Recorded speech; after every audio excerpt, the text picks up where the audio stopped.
অনেক দিন ধরে কাজের চাপে বেশ বার্নআউট ফিল হচ্ছিল, তাই আজকে আমি একাই সেলফ কেয়ার ডেটে বেরিয়ে গেছিলাম। ফার্স্টে গেছিলাম আমার ফেভারিট ডোসা খেতে, তারপর চলে গেলাম ন্যাচারাল স্যালনে, যেখানে আমি সবসময় যাই কারণ এদের হাইজিন খুব ভালো। এখানে ইউভি স্টেরিলাইজেশন মেশিন আছে, চিরুনি কাঁচি থেকে শুরু করে যে কোনো নেল কেয়ার বা ফুট কেয়ার টুলস যা ইউজ করে সবকিছু এরা স্টেরিলাইজ করে নেয়।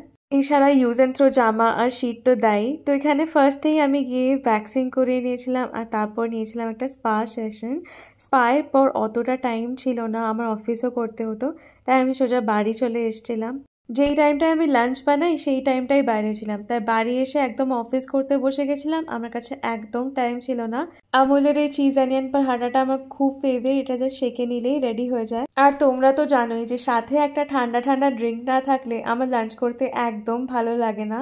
তো এই ছিল আজকের লাঞ্চ, পরোটা আর লেবু জল। পার্লারে তো আজকে ফেশিয়াল পেডিকিওর ম্যানিকিওর কিছুই করানোর টাইম পেলাম না, তাই বাড়ি এসেই লাঞ্চের পর যখন অফিস থেকে একটু ফ্রি হয়েছি তখন এই ঘরোয়া প্যাকটা বানিয়ে নিয়েছিলাম। শুধু ইউটিউবের জন্যই কিন্তু আমি এসব মেখে বাইরে ঘোরাঘুরি করছিলাম, আর এর ফল আমি হাড়ে হাড়ে পেয়েছি, কারণ একটু পরেই আমি পর্দায় লাগিয়ে ফেলেছিলাম। তো যাই হোক, এই ছিল আজকের সেলফ কেয়ার ডে। দেখা হবে তোমাদের সাথে নেক্সট ভিডিওতে।